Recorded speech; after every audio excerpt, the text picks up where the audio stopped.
What up, everyone? It's Drinking Alone with Friends, a podcast where two friends drink alone together. Me llamo es Tud. And I'm Obert. Ho, ho, ho. Merry Christmas, everybody. Feliz Navidad. Merry Christmas, Tud. Feliz Navidad. I guess this is also technically our New Year's episode. Our last episode of 2024. So I don't know how to say Happy New Year. I was trying to remember the rest of the song. Feliz Cumpleaños is Happy Birthday. Año's in there somewhere. Año is year. Yeah, it's Nueva Año is New Year. Yeah. So Feliz Nueva Año. It's actually probably Año Nuevo. Boom. Yeah. Or Nueve? I don't know. No, because you'd predicate it with the masculine and feminine. So it'd be Feliz Año Nuevo. But that's not how the song... Now let's see if Google agrees. I think the song is Feliz Navidad, Feliz Navidad, Feliz Navidad, and Feliz Año Natividad. It's probably like more to it, you know? Happy New Year in Spanish is Feliz Año Nuevo. Crushed it. See? So they say Prospero. Feliz Navidad lyrics. Prospero Año y Felicidad. Oh, well, I hope you have a rich new year, full of prosperity. Yeah, I don't know what Felicidad means. Prosperous year with happiness. Yeah? Well, anyway, hope you're rich next year, Tud. I hope so too. Do we want to kick off the show with our New Year's resolutions? Or do we want to save it till after the beer reviews? I think we should do it after the beer reviews, because first we have to, acknowledge Christmas, right? Clearly we're not wishing... More like Chris minus this episode. Well, I was going to say, unlike our other, we're going to wish each other Merry Christmas and Happy New Year, and we're not going to acknowledge the other co-host. He doesn't get a Happy New Year or Merry Christmas. In fact, we're going to go with... Yeah, I think Happy... Merry Moss. Happy Chris minus. Happy Chris minus. I like it. Happy Chris minus. We already have an episode title. That took 3 minutes and we're there. So great. Easy enough. Yeah. Okay. Well, I guess I'll get started drinking this week because, 'tis the season. The Chris minus season. The Chris minus season where we all drink a beer in celebration. I've had these guys on the podcast before. I think it's been a minute though. This is By All Means Brewing, BAM.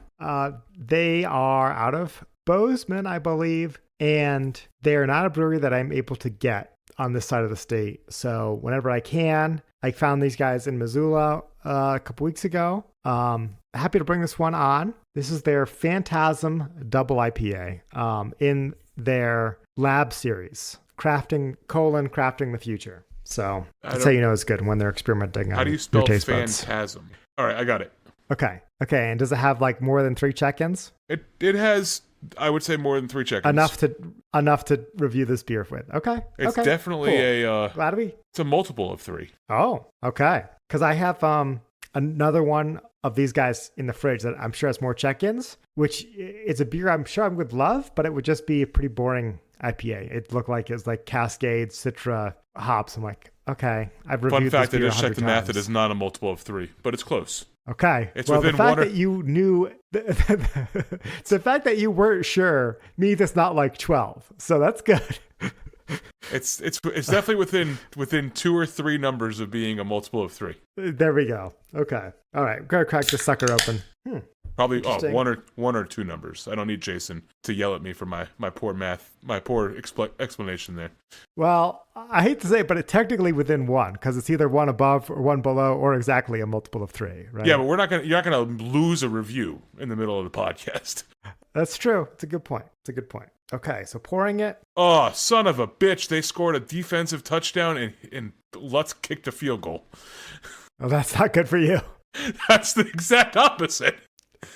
Welcome to Old Sports News, the only segment that interrupts other segments on our show, where Tud gets upset about sports that's happening. This is very real time when we record. Listeners, it's very important. This is to win my division in my fantasy football league, and I have Cortland Sutton, and the guy I'm going against has Will Lutz, and I need Cortland Sutton to outscore Will Lutz by 3 because I came into the game down 3. So that means that we need less balls through uprights, more balls in hands scored, More balls than hands. Yeah, we got to be going for 2. We got to, I mean, a simple never kick the touchdown ball ends again. this game. It ends the matchup. All I need is Cortland Sutton to catch a touchdown. Well, we're all rooting for you here on the podcast, but let's get back to this beer review here. Smells really sweet, overripe fruit. All the tropical notes, like you had one of those orange guava papaya Tropicana juice containers that you forgot in the fridge for like 2 months and fermented a little bit. Open it up. This is what it would smell like. Okay. I don't think I've ever had a papaya juice container that's been left. I don't think I've ever had one in general, but I don't think I've ever had one definitely that's been left in my fridge. You never get like some. Well, okay, we'll start this. Have you have like orange juice left in the fridge? So, maybe, I guess. Okay. Because like I feel like fruit juice doesn't really expire. I just keep it in the fridge for way too long, and then I'm like, I gotta throw this out. It just slowly ferments and turns into alcohol. Yeah. Like if you... Yeah, but even still, after a number of months, I'm like, this should probably go in the garbage. If you just leave, apple cider in your fridge, you'll eventually have hard cider. It's true. Yeah, that's how they discovered alcohol, probably. Back cavemen left it in the fridge for too long. Yes, prior to pasteurization. Okay, so again, overripe fruit, a little bit of like bubble gumminess, just raw sugar I get on this aroma. Some hoppiness for sure, but it's conveying itself through those fruit smells. It smells delicious, so I'm just going to dive right in. Cheers. Cheers. Gotta put the last little sip in there now the head has died down.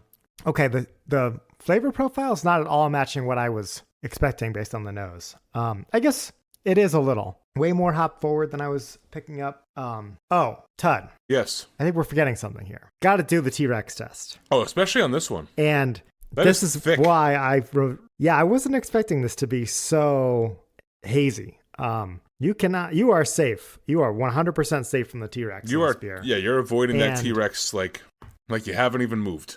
So much unfiltered hoppiness in here.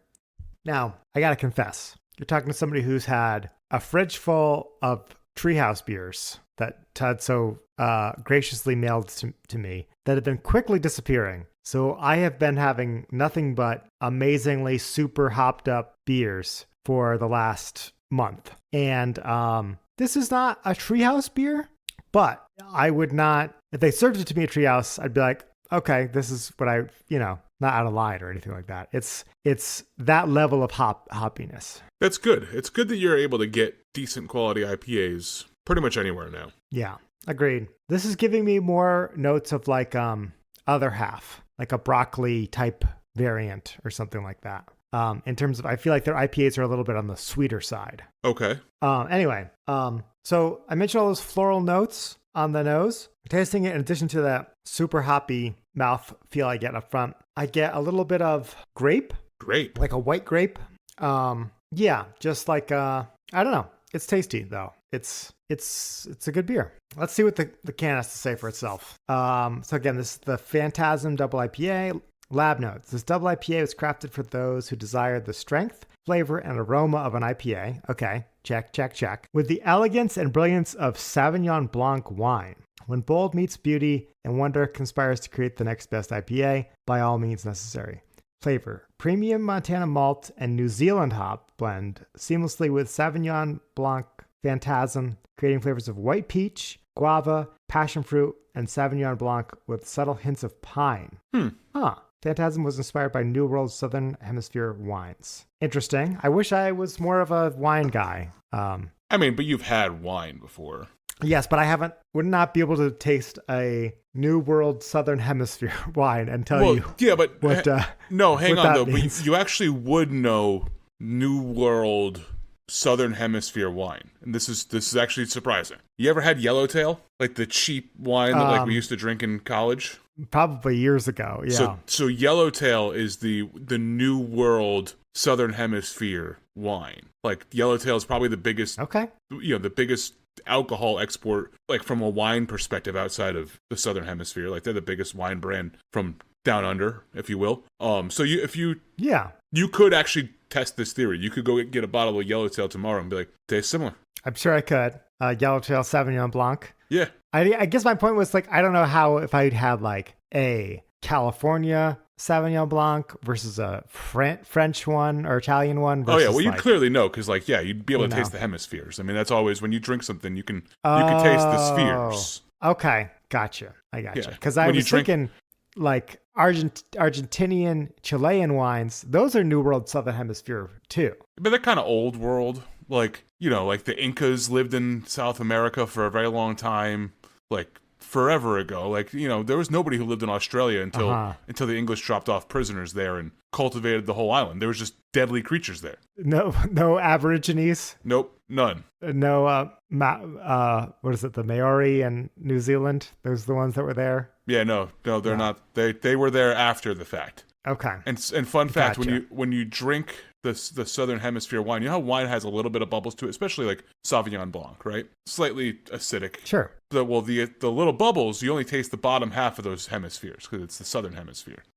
In the North, you only taste the Northern Hemispheres. I thought you were going to say that in Australian wines, the bubbles form at the top and then they sink in the Well, they also do that. You didn't ask me how the bubbles form. Oh, okay. Gotcha. And when today I learned. If you need to quickly empty the bottle, when you do the tornado, you have to do it instead of doing it, right to left. Clockwise. Yeah, you have to do it counterclockwise, or else it shoots back up into the bottle and it stays up at the very top of the bottle.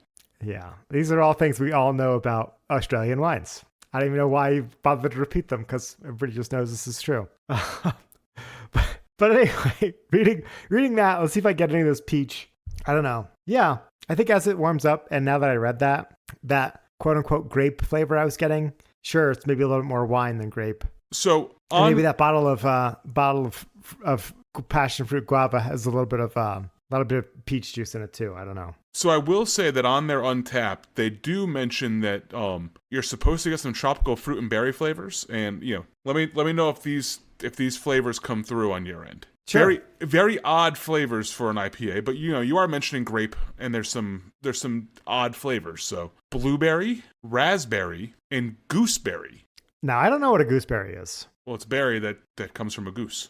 The other two, not really picking up. Maybe a little bit of blueberry, but I think oddly enough, that peachy flavor kind of is coming across as a little blueberry, which I don't think those two are really that close. So I don't know. A gooseberry. I'm all sorts of fruit confused here. A gooseberry kind of looks like exactly what you would expect a Southern Hemisphere grape to look like. Okay, meaning like the vine grows on top of the plant. It grows towards the sky. Well, the plant, the fruit grows up. It doesn't hang down. Yeah. Kind of like a balloon on the top of a stick. Yeah, I got you. That makes sense. So I'm a little conflicted because last episode I gave the rare 5.0. I can say for sure that this is not a 5.0 beer. It's very good, but I feel like if I hadn't had a bunch of Treehouse beer, I would give this a higher rating. But now I've poisoned my palate with all these amazing beers. It's still excellent beer though. Don't get me wrong. Super hoppy, delicious, just jammed full of flavor. This is like a one and done can for me. Like that's how full this beer feels. Okay. So that being all said, I'm gonna give it a 4.25. I'm not gonna shy away here. This has earned it. It's a good rating. It is a good rating because it's a good beer. So on our non-multiple of 3, but close to a multiple of 3 of rating of 259 people, what do you think that they thought? 259. It's more than I was expecting. I could see how you thought it was a multiple of 3. Well, because I knew 260 wasn't a multiple of 3. So I was taking a crack at the fact that yeah, you got out of 50-50 there. Better than 1 and 3. Yeah, I mean, who would have thought 261 was a multiple of 3? I wouldn't have, Wait, what episode is this? This is 259? Yeah, this is 259. So the same number of podcast episodes are the same number of people that checked this in. That's spooky, man. That's crazy. Well, okay. Now you got big shoes to live up to. 2.59. Is that your final guess? Hang on, I take it back. I think you're going to lose a point this week. Well, that's amazing. No, I'm not going with the 2.59. I think they're going to like it. I think I got to go Montana area code for by all means 4.06. So close, but leaving the door pretty open for me. It's a 4.18. High or low? Whoa, I should have gone with more with my gut. I think I was a little bit cowed last week with how high my guess to the average was compared to, I was in like the 4.6 territory there. All right, what am I putting on this board? How far off am I? 0.12. Okay, leaving the door open. But I not wide, not, barn door. More like regular door. Right. Like your front door. Yeah. But closing thoughts, by all means, you should distribute more stuff to Whitefish, Montana. I would drink it more. Yeah. Good beer, good brewery. Next time you're in Bozeman, look them up. Next time I'm in Bozeman, I will. Not Bozeman. They are in Billings. I'm sorry. They would be mad if I. Well, then I guess I would told you that. Next time I'm in Bozeman, I will not look them up.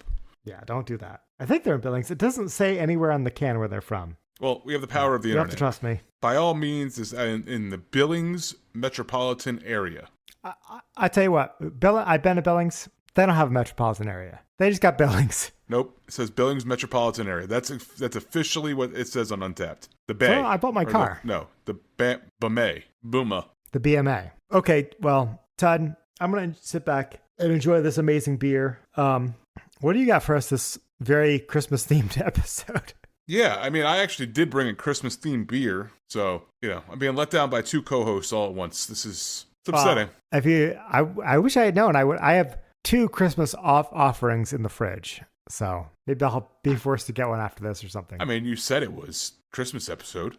Right. And then peek behind the curtain, Tud told me he doesn't have any Christmas beers. And I said, just go check the fridge because you never know. And Tud was like, no, I know exactly what's in all my fridges. And I know I don't have any Christmas beers in there. So just go look. You might have something you forgot about from last Christmas. He was like, nope, impossible. I have meticulous mental record keeping. I know it's in there. There's no Christmas beers. This is all true. What I did not account for was the beer that's not in my fridge, but is outside in my sunroom. Oh, the sunroom clause, the secret sunroom exception. Exactly. I gotcha. So this week I do have a Christmas beer. It's the Mad Elf Grand Cru. Ooh, I've always wanted to try one of these. By Trogs. I love Mad Elf. I love a good Mad Elf. This is an ale brewed with honey and cherries. It's Mad Elf's seasonal release. It's Trogg's seasonal release. They released the Mad Elf, and they also released the Grand Cru. Now, when I went to go buy the celebration ale that I drank on last episode, well, this was also there. They also had a 12-pack of a variety of Mad Elf flavors. Now, me... Oh, I didn't know that they were doing this now. Well, me neither. And I almost bought 2 12-pack, because I bought a 12-pack of the celebration, right?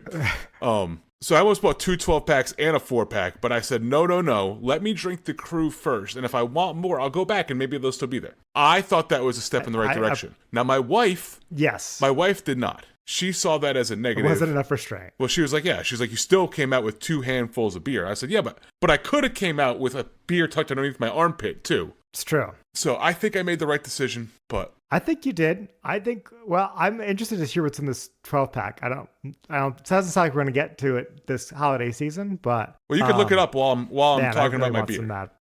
All right, I'll do that. You talk, I will Google. So just to let the listeners know, this is a Belgian ale. It comes with the little cage on top, so gotta release the cage. Gotta pop the cork. Hang on. Ooh, that's a good pop. And then, so it says I should pour it in a chalice. Its color is going to be burgundy. The additions are Balaton cherries, Demerara sugar, and wildflower honey. Yeast, spicy Belgian yeast, 12.7 fluid ounces, 11% ABV. And the bottle says, if you know Trogs, you know the Mad Elf. The legendary holiday ale that helped put our little brewery on the map. In your hands is the director's cut. Tart, Blanton cherries make all the difference. Flush with supporting notes of brown sugar, cinnamon, and clove. This beer begs to be shared. Take a 4-pack home, gather your friends, and cherish the cherries. Chris and John. Sounds really good.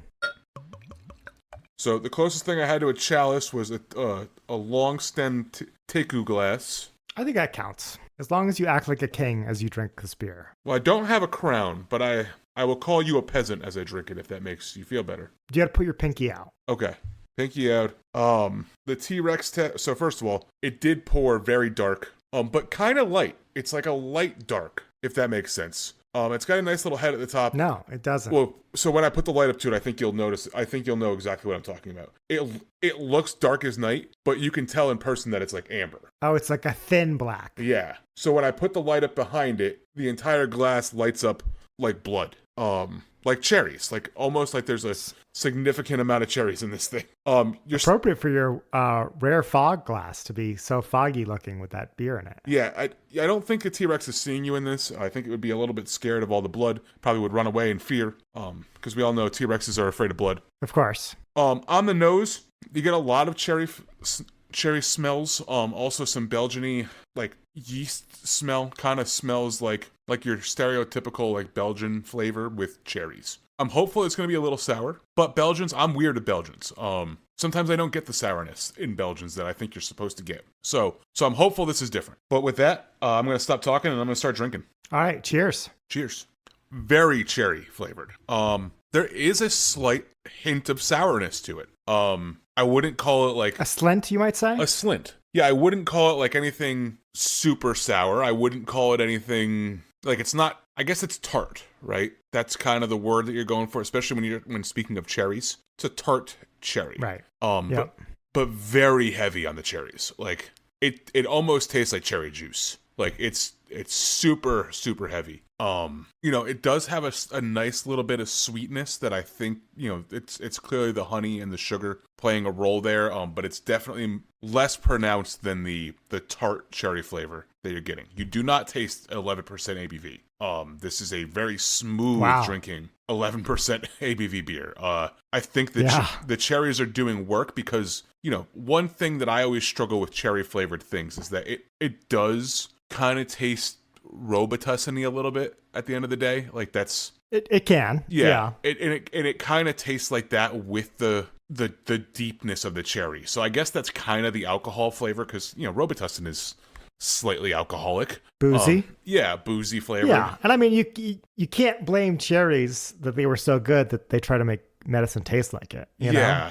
Like not the cherry's fault. But it definitely does have some of that Robitussin flavor. I will say it does burn a little bit as it goes down the like gets like deep into the chest. But like in the mouth, no booze flavor at all besides like the tussin flavor. I think that burns going down, warms you from the inside out is a good flavor to have in a holiday beer. You know what I mean? Yeah, very much so. Like you want it to make you feel warm on a cold day. If I was sitting here curled up next to a fire with chestnuts roasting, I would say this is a good beer to drink while doing that activity. Have you ever roasted a chestnut on an open fire, by the way?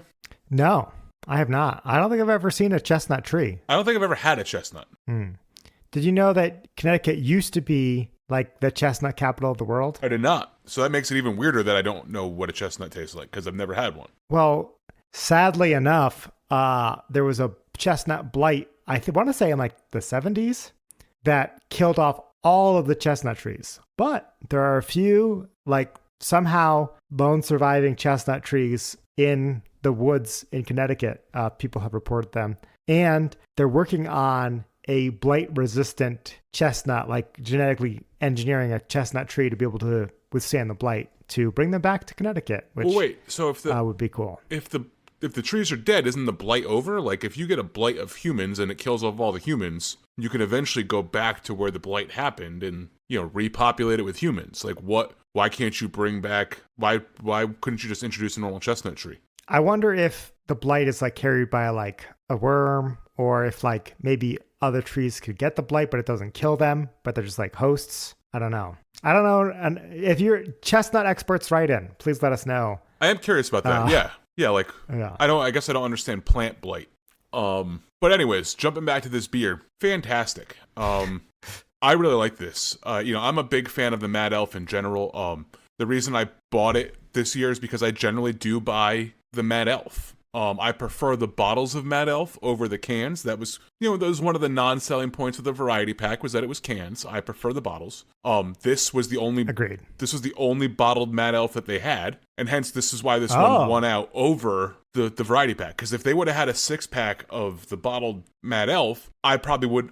Take that home all day. Well, I probably would have bought that with the Grand Cru, and then I really would have gotten yelled at. But yeah, this was so I do hope that they didn't get rid of the bottles of Mad Elf. That would greatly disappoint me. because it's something I look forward to, but I didn't see them, so I didn't buy them. Yeah, I agree. I don't know. Most of the time, I don't really care, but there's certain beers that belong in a bottle versus a can. And I think that the Mad Elf is one of them, where like, I just don't want a Belgian from a can, you know? Agreed. It's the same thing with like one of my bigger issues with Sam Adams, besides them growing up and, really kind of outpacing themselves in the craft beer industry. They've moved almost entirely to cans too. And it's just like, I prefer Sam Adams in a bottle. Like if I'm going to have a Boston lager, it's got to come out of Boston lager, absolutely. Yeah, it's got to come out of a Boston lager bottle, and you could. They do it in cans now, and it's just like I'm sure they still bottle it somewhere, and I'm probably missing it. But honestly, I'm not going out of my way to buy Sam Adams either. But if I'm getting Sam Adams, I want my Sam Adams to come out of a bottle. It's just what I think of that brewery. And I know we've said this a couple times in the podcast, but Sam Adams is the beer preferred by home brewers who bottle their own beer because they have the best bottles for bottling beer. It was purposely done by Jim. That's a tough selling point. Yeah, purposely done by Jim Cook. He makes or he used to. I mean, I'm sure he still does. But he makes their labels easy to peel off. That way you can easily clean the bottles to rebottle it as a home brewer. 100%. As someone who's like scraped the labels off and you're left with like that kind of like half sticky gunk. Yeah. Like the Sam Adams ones, it's like just taking a piece of paper off. It's incredible. Yeah, it's purposely done. And they have really good not necks, but like the capping surface. Yeah, very pronounced capping there top. is good. Yeah. If you have a lot of Sam Adams bottles and you know somebody who homebrews and does bottling, that's a good gift you can give them. Just did your Christmas shopping for you. It's a good gift you can give them. Now, granted, if you know me and you want to give me a gift, I don't bottle. I strictly keg. I don't enjoy the bottling process. I think it's a pain in the ass. But if you know somebody who does bottle, it's a good gift you can give them, because if you're bottling, you're constantly going through bottles because you're giving them away, you break them. It's not a foolproof method of putting a cap on a bottle. You are bound to shatter a bottle or two in your process. And if you want to have multiple batches of beer going, you need tons and tons of bottles if you're doing it that way. Yeah. And it's like if you put a little bit of that finishing sugar in each bottle, sometimes you get inconsistent results from one bottle to the next. So it is a little bit of a different method, I'll say, than kegging. Yes. But regardless, Sam Adams, hashtag, let's get on this. Yeah, well, like I said, I'm sure they're still bottling somewhere. But right. There are certain things. It just I expect Mad Elf to always be in a bottle, and I was very, very upset when I didn't see it. But overall, fantastic beer. One of my favorite yearly releases. It's also extremely drinkable, right? Like it's not like Bourbon County where like you have one and like that's it. Like I can maybe not the Grand Cru version of this, but I could drink multiple Mad Elves in a sitting and be happy. It's not overpowering. It's not too much. The Grand Cru a little heavy. Maybe I could have two, and that'd be about it. Overall, though, I'm gonna give it a 4.5. Very, very solid beer. One of my favorites of the year. Okay. Now, would you check in the yearly variant or the straight up Grand Cru? I mean, it is a yearly variant, right? I mean, yeah, I'll tell you right now, the yearly variant has 187 check-ins, and the OG has 17,000. Yeah, that's a lot. It's a lot. I mean, not to give information away, but like how different are the ratings? Different enough that it's worth me asking you. Okay. I'm gonna say do it by the year, because they do brew it yearly. It's not like a standard thing, right? I'm assuming that every year they brew it with a different batch of cherries. Like even if it's the same cherry type, every year of cherries is different, right? Like I'm gonna go with that one. Yeah. And we generally try to check in the year here for the most part. That's true. And you will be one of the leading edge. As I mentioned, there's only 187 check-ins for this Mad Elf Grand Cru 2024 Belgian Strong Dark Ale. Yeah. So I think that this is a really good beer. I don't think it's going to be a 4.5 on Untapped. I think I like it more than your average people. I could see some people really tasting the cough syrupiness to this and not liking it. However, I think that if you're going out of your way and you're buying this, you're also a big fan of the beer. I'm going to rate it what your beer was rated on Untapped. I'm going to give it a 4.18. Wow, that's really high. But you are really close. It is currently a 4.21 on Untapped. Oh. So how great would it have been you. had that have actually nailed it? On episode 259, you had the 259 check-in beer, but I got it exactly correct. Well, if you had just used the OG check-ins for the Mad Elf Grand Cru, you would not have gotten the point because it is a 4.02. Really? Yeah, and I look at every annual release check-in, like 23, 4.08, 22, 4.08, 21, 4.11, 20, 4.12, 19, 4.13. So I would like to know that if over time, like if we come back in a year and check on this rating of Grand Cru, will it be down in that average? Like, are we on the wave right now of these are all the people who really like Mad Elf Grand Cru? They go out, they rate it, and then slowly but surely over the holidays, as people try this, the rating comes down. I think so. I think that's probably what we'll see. Just looking at all the other years, but hey, you stuck to your convictions, and you are. It's a great beer. Tonight. So we'll put you on the board here. 52nd point for Tud. Especially after I've been way off the past 2 weeks, so glad to know that the people are finally back with me. Because it seems like I was way off from the general grand public, but I'm happy that this one was closer. I think last week I was off by like 0.2. Symmetrical score here with 52. So nice job. Honk, honk, honk, honk, honk, honk, honk. Thank you, Goose. I do want to go back to this 12 pack because I did look it up while you were reviewing your beer. Okay. And I'm assuming it's the most wonderful beer of the year 12 pack. I think so. There was a lot of are there Mad Elf varieties in there? Is the Mad Elf in a can? Well, yeah. So we have the Mad Elf as well as the Naked Elf, which is exclusive to the pack, which they call a Belgian-style ale that's all about the bare necessities, malt and yeast. Okay. There's also a gingerbread cookie stout and their perpetual IPA. Yes, this sounds exactly like the pack I was looking at. Yeah. And I was like, oh, this sounds like it'd be really good. Like a gingerbread cookie stout I can get behind. Right. Yeah. That sounds really good, actually. But yeah, you'll have to report back on how the Naked Elf and the gingerbread stout is. I will have to do that. Another thing that we missed is the yearly annual release of the Bourbon County brand stout. That was the Friday after Thanksgiving. I did go out and get some of those, so I have those for future. Oh, nice. Future reviews. Fun fact, the Total Wine in West Hartford has a better selection than the Total Wine that's right around the corner from my house. So I need to remember that for next year because they had like more of like the rarer styles of Bourbon County that Manchester just didn't get. So were you able to get the ones you were looking for? I was able to get 2 boxed ones, which I've never gotten before. So that's pretty cool. Oh, nice. I didn't know so like the super fancy ones I think are too high alcohol to sell in Montana normally. So, and also they kind of save those for higher volume locations, I'll say. And that explains why West Hartford would get them. Yeah. I've never had good luck finding these crazy rare bourbon counties, but yeah, same. Generally speaking, the town of I'll call it a town. The town of West Hartford is a very affluent town, if you will.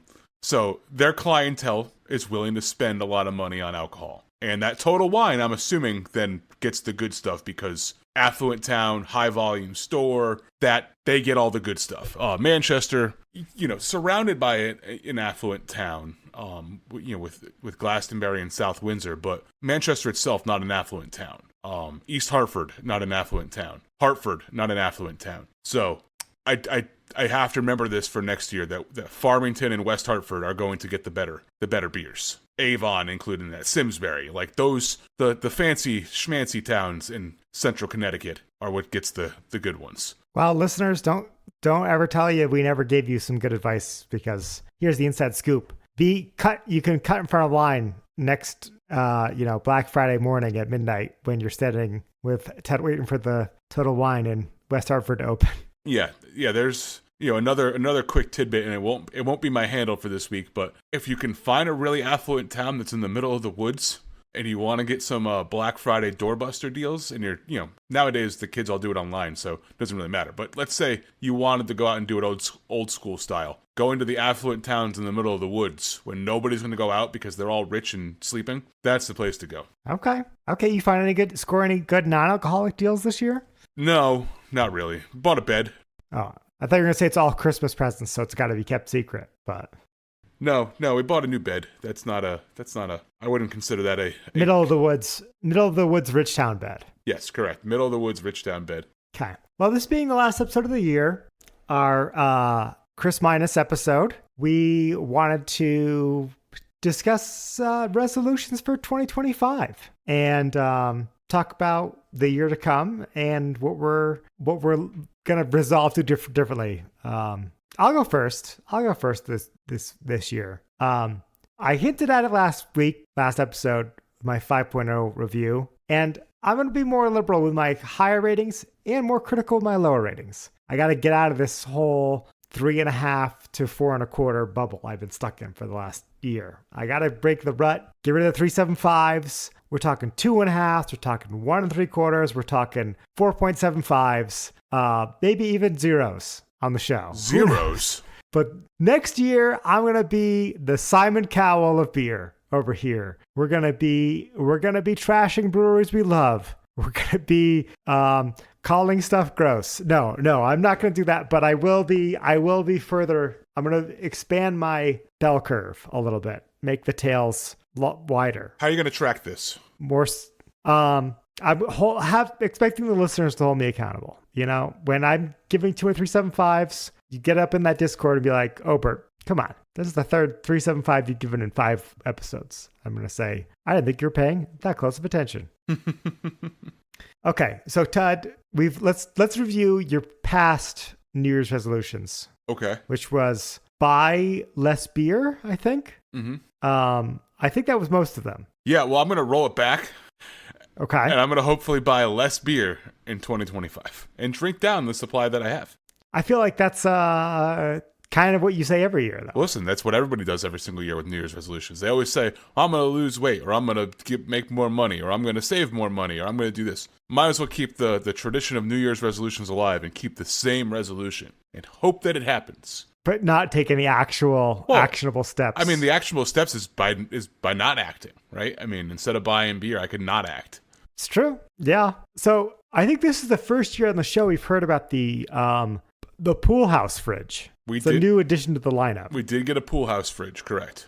So it seems like you're just increasing your storage capabilities. Yeah, but now that it's cold, like nobody wants to walk out to the pool storage fridge. So like that beer. No, but my point is like that you seem like you have more and more places to store beer. How are we gonna get you to buy less next year? The idea of the pool storage fridge when it was first conceived by me is that I could bring some of the indoor beer outside, and then hopefully when I was outside doing yard work or swimming in the pool or doing things, that I would like drink the beer that was out there, and then as that beer dwindled, I would bring more from the indoor fridges back to the outdoor fridge. So that is the idea behind the outdoor fridge. Sure, but let's focus this back on how are you going to buy less beer next year? Well, by doing that, like I could rotate some of the beer that's outside, and drinking down the supply. Really, this is about drinking down the supply of beer. Drinking more, not buying less, is really what the goal is here. You could do I think I could do hand in hand and survive.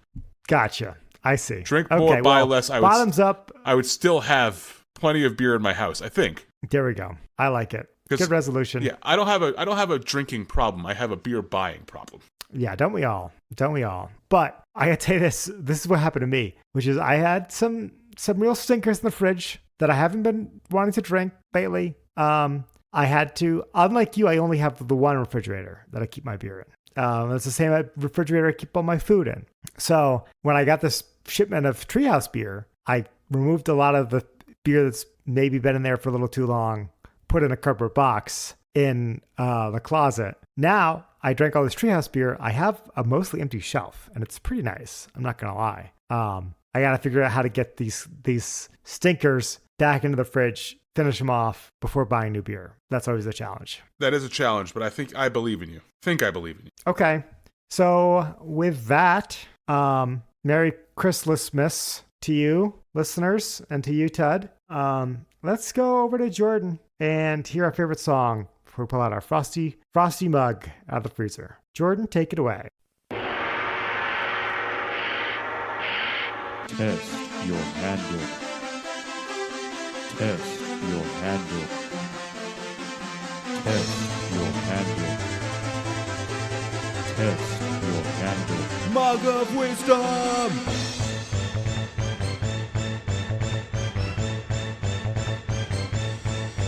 Drink.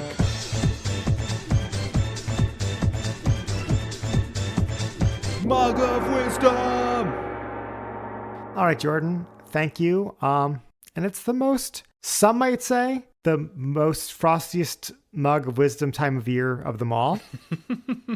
We have our special two-handled mug this week. We're going to fill it up with good tidings and cheer, perhaps. Some advice and wisdom and hacks, perhaps. I don't know. But Tud, honk, honk, honk, honk, honk, honk. 50-second point on the board. The mug is yours, my friend. The special two-handled mug. Don't take it lightly. What are we doing with it this week? Yeah, thank you. I guess I'll go first, just because, why not? I mean, there's only two of us, so it's coin flip of who gets to go first, and I'll just take the coin flip this time.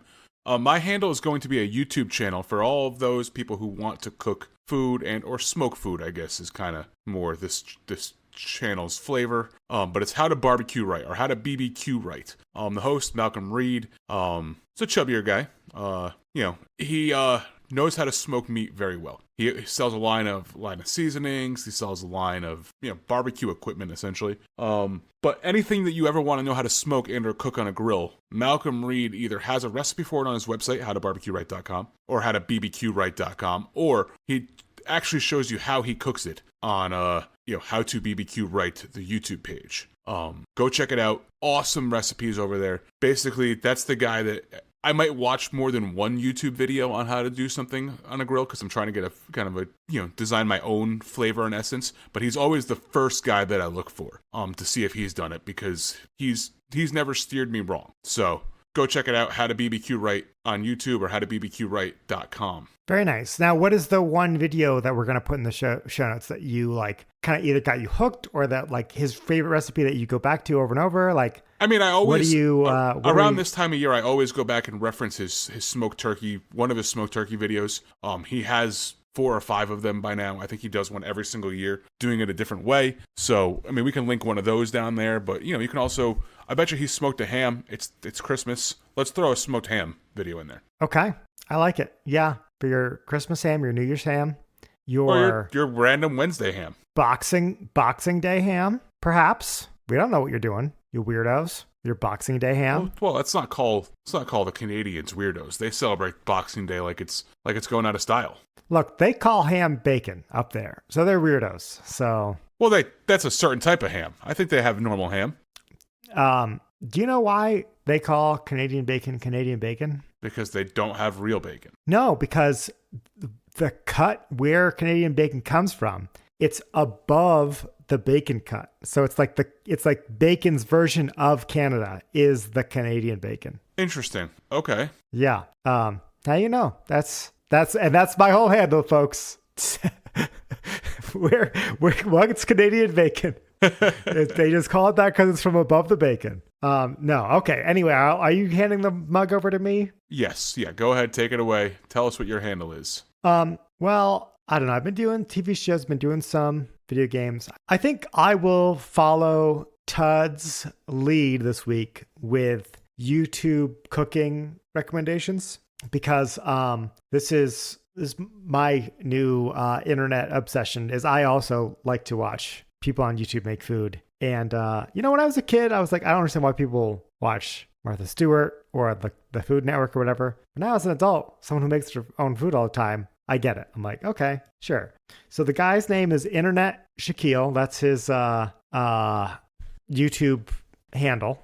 The actual, the video I'm going to link to, the food that I'm putting over is his, it's called Hot Green Goes on Anything Bland. And it's a spice blend that he shows you how to make and is really good. And basically I made it myself. I use it on things like mashed potatoes or fried potatoes. I use it on eggs and a grilled cheese. As the YouTube video title implies, it goes on anything bland, anything that just like needs generic flavor. This is my new go-to spice. And could it go on things that aren't bland though? Yeah, I use it on my breakfast sandwiches. I use it a lot on that.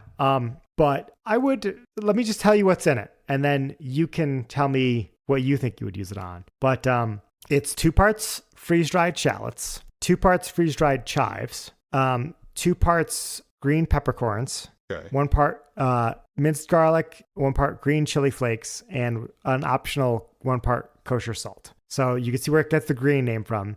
But the chives and the shallots, the peppercorns, they all give it a lot of those just like good savory oniony type flavors. So it's kind of my one go-to spice shaker at the moment, and I'm really enjoying it. The guy, if you watch the video, he does a much better job of selling you exactly the science and the chemistry and the food science and flavors of what makes this particular blend so tasty. And the video alone was enough to sell me on, I gotta try this. But he also links you to a place where you can buy this pre-made spice instead of making it yourself. What is a green peppercorn? It is the same thing as a black peppercorn, but harvested earlier in the growing cycle. So it's a much more mild pepper flavor than a black peppercorn. Okay. I believe he says in the video that if there's one alteration that you wanted to make in this recipe, like if you couldn't find the green peppercorns, it's not the end of the world to use the black ones, but the green will give it the mild flavor more in line with that chive shalloty type of like shallots kind of like shallots and chives aren't super on the oniony scale of things, right? They're like much more on like that mild side. So that's what works really well. Cool. I'm going to have to try this out. I don't know if I can get green peppercorns. Yeah, I think, but I think it's funny because I just bought all the stuff on Amazon, all of the spices, but now I have an entire container of freeze-dried shallots and chives, and I use them all the time. Because, like, I love fresh chives on stuff, but I hate keeping chives around. Like, they always go bad or whatever. Sometimes this recipe, sometimes I'm making something, and I'm like, it would go really good in this, just some extra chive. Or, like, times when I would maybe use the jar of minced onion or minced garlic in the fridge, I'll use some of the fresh freeze-dried shallots. Just the base components I have extra of, I use those all the time too. So when you said, I guess I missed this, when you said minced garlic, you don't mean you mean the fresh, like not the fresh, but the stuff that comes out of that you keep in the fridge. Yeah, all the ingredients are dried ingredients. But so what do you use for the? But I'm saying it's not garlic. It's not garlic powder then. It's what are you using for garlic? It's dried minced garlic. I didn't know there was such a thing. Like yeah, you can get it. That's a pretty common one you can find in the spice aisle. Instead of garlic powder, it's like a little bit more chunkier than garlic powder. Oh, I did not know this. Learn something new. Yeah, I think you'd like this one, Tud. And I think our listeners, if you are into food YouTube at all, watch this video, and I assume you will be convinced because I was. All right. Well, with that, we'd like to thank you all for listening. We'd like to thank the breweries who provided today's beers. I will thank Trogs for their Mad Elf Grand Cru version. And I'll thank BAM, or By All Means, for their Phantasm Double IPA. It's funny that your brewery's name is BAM, and you brought a seasoning spice to the podcast as your handle, like Emerald. Emerald Lagasse, baby. By the way, who also has like a Instagram following now, where he cooks on Instagram. He doesn't say BAM though. Annoying. Head over to social media. Follow us everywhere at DAWF Podcast. Also, make sure you follow the email at DAWFpodcast@gmail.com. You can go over to Discord and through the link in the description and join the live conversation over there. It's free to join. You get to join and talk with other people who are fans of the podcast. You can also head over to Patreon through the link in the description. And for as little as $1 a day, $1 a month, or if you want to do $1 a day, that's cool too. We'll accept $1 a day. Yeah. You can help support the podcast financially. That does help us. If you don't want to do that, through the link in the description, you can also go leave a rating and a review on the podcast app that you listen to us on. All you have to do is open up the app that you're listening to us on right now and leave us a rating. Writing a review does help more than leaving a rating, but a rating still helps nonetheless. And if not, just tell your friends and family about us. Word of mouth, guerrilla style marketing. But other than that, thank you all for listening. My name's Tud. Yeah, thank you all for listening. My name's Obert, and Feliz Navidad. And remember, if you're drinking alone, do it with friends. Yes. Merry Christmas, Happy New Year's, or Merry Christmas, Happy New Year's, Happy Christmas to all. and to all a good night.